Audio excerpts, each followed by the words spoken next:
जय भीम. मी शीतल कांबळे. माझ्या यूट्यूब चॅनलवर तुम्हा सर्वांचं स्वागत आहे. आज मी जी कविता तुमच्यासमोर सादर करणार आहे ती कविता सर्वात आधी मी मधुराणी वेलणकर यांच्या कार्यक्रमात ऐकली होती. ही कविता सोनाली कुलकर्णी यांनी सादर केली होती. त्यांच्या मते ही कविता डॉक्टर बाबासाहेब आंबेडकर आणि रमाई यांच्या नात्याला समर्पक आहे. कुठल्याही नात्यामध्ये समर्पण फार महत्त्वाचं असतं आणि नात्याच्या समर्पणाचं उत्तम उदाहरण म्हणजे माता रमाई. आणि ही कवितासुद्धा नात्याच्या समर्पणाविषयीच आहे आणि म्हणूनच त्यांना असं वाटतं की ही कविता त्यांच्या नात्याला समर्पक आहे. चला तर मी सादर करते कविता स्मरण. कुसुमाग्रजांची ही अप्रतिम कविता आहे.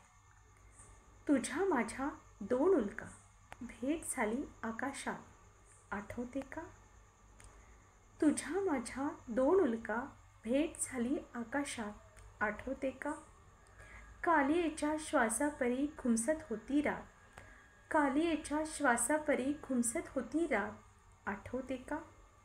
दोन विश्वे साधणारी जाडणारी तेजोरेषा, दोन विश्वे साधणारी जाडणारी तेजोरेषा, उधाळून आल्या काही निराकार अभिलाषा, आठवते का? अंतरीच्या मौनातलेही निनादले प्रतिध्वनी, अंतरीच्या मौनातलेही निनादले प्रतिध्वनी, मिमिषांच्या पंखावर निथळली संजीवनी, आठवते?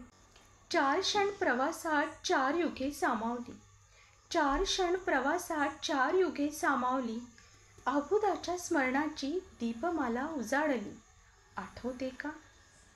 पृथ्वीवर आता झालो मातीमध्ये मातीपण, पृथ्वीवर आता झालो मातीमध्ये मातीपण, मातीलाही बिलगली आकाशाची आठवण, मातीलाही बिलगली आकाशाची आठवण.